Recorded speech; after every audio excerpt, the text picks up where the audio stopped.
Knowing yourself means understanding your strengths and weaknesses, your passions and fears, your desires and dreams. It means being aware of your eccentricities and idiosyncrasies, your likes and dislikes, and your tolerances and limitations. Knowing yourself means knowing your purpose in life. It is necessary to improve self awareness and personal development among individuals when they are in a group. The Johari Window model is a convenient method used to achieve this task of understanding and enhancing communication between the members in a group. American psychologists Joseph Luft and Harry Ingham developed this model in 1955. The name Johari came from joining their first two names. This model is also denoted as feedback or disclosure model of self-awareness. This model consists of four quadrants.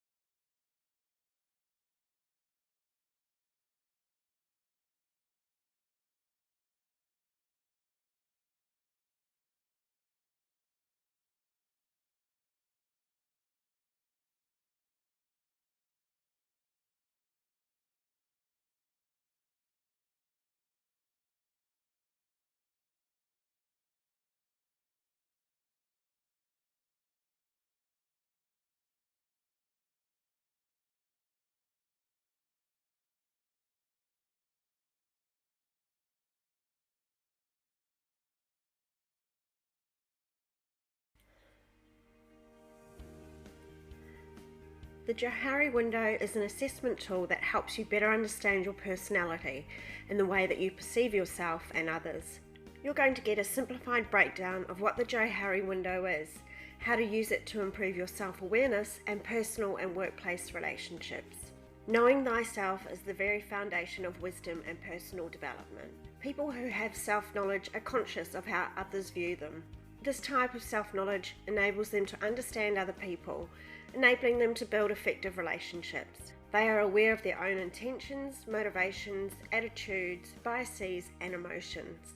Without self-awareness, you can't improve or become wiser, and without understanding yourself, it is nearly impossible to understand others, dooming you to a life of faltering relationships both at home and at work. The Johari Window is a simple yet revealing visual tool for examining, understanding, and training self-awareness, personal development, communications improvement, interpersonal relationships, group dynamics, and team development.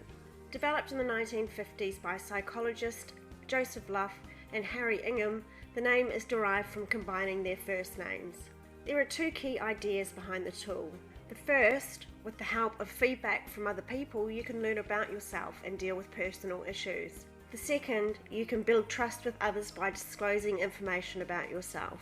The model also looks at two dimensions to understanding yourself. Number one, aspects of your behavior and style that are known or not known to yourself on the x-axis. Number two, aspects of your behavior and style that are known or not known to others on the y-axis. Combining these dimensions results in four quadrants or areas of self-awareness as shown here.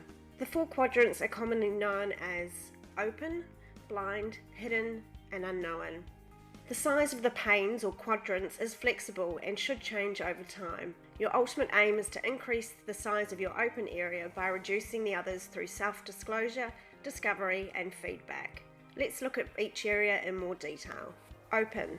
This is also known as your public self. This is what is known about you by others, including your behavior, knowledge, skills, attitudes, and public history. There are no secrets here. People tend to be more productive, cooperative, and trusting when they know more about themselves and one another. Therefore, the Johari Window ideally has a large open area. A large open area can indicate that you have good self-awareness, including about your abilities, feelings, and behaviors, and that those around you are well informed. Someone who has a small open area may be young or new to a job because they may have revealed little about themselves or have a low degree of self-awareness.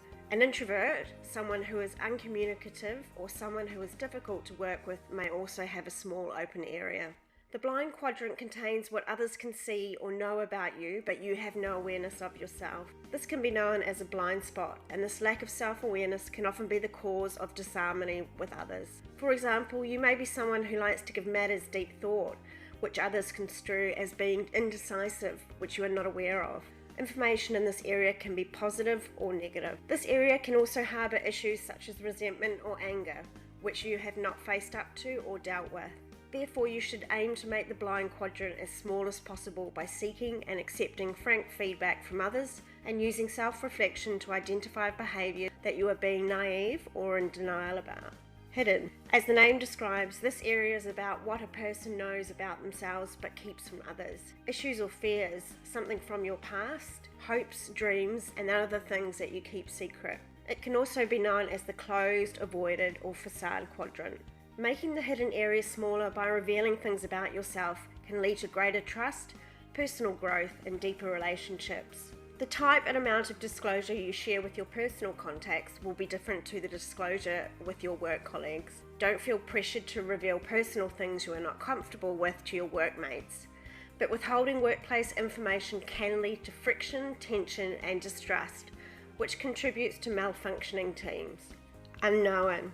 Also known as the unconscious area, where things are unknown to you and unknown to others.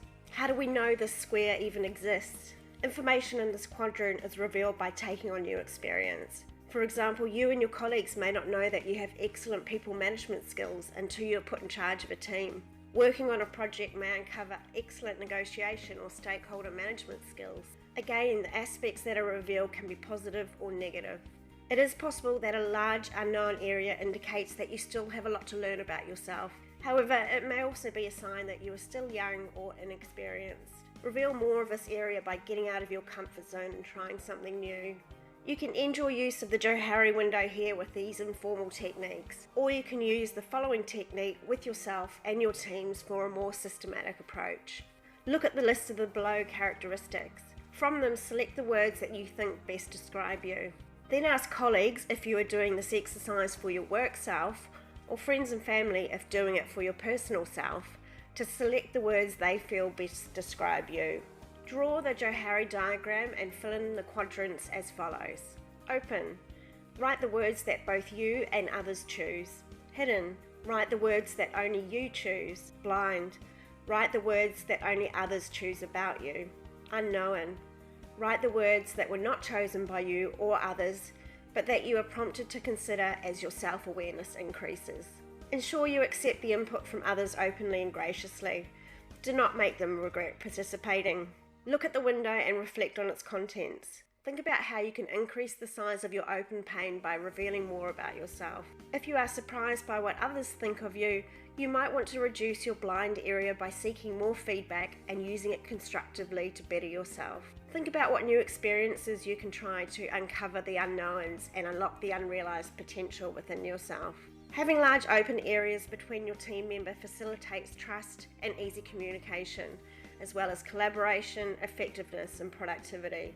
With large open areas, team members can communicate freely, reducing conflict, mistrust, and misunderstanding. You can encourage team members to be open, constructive, and positive in their communication, as well as providing constructive feedback to minimize their blind spots. Long-standing team members will tend to have larger open areas as more is known about them, with the converse being true of new team members. Facilitate the bonding of new people by respectfully asking questions about them.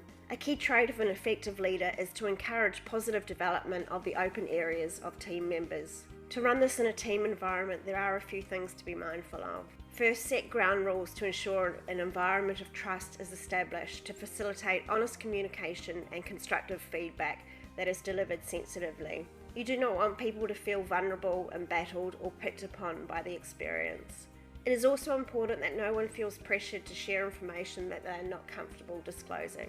With this in mind, you may decide it's safer initially to undertake the process in a one-on-one scenario rather than in a group setting. Here is the complete Johari window model showing areas of movement and mechanisms by which to alter each quadrant. The Johari window is a simple but effective way to help you become more self-aware and understand others' perceptions of you. And used carefully, it can assist in developing trusting, collaborative, effective, and therefore high-performing teams. Add the Johari Window to your personal and team development toolbox and commit to an ongoing expansion of your open area to reap the full rewards.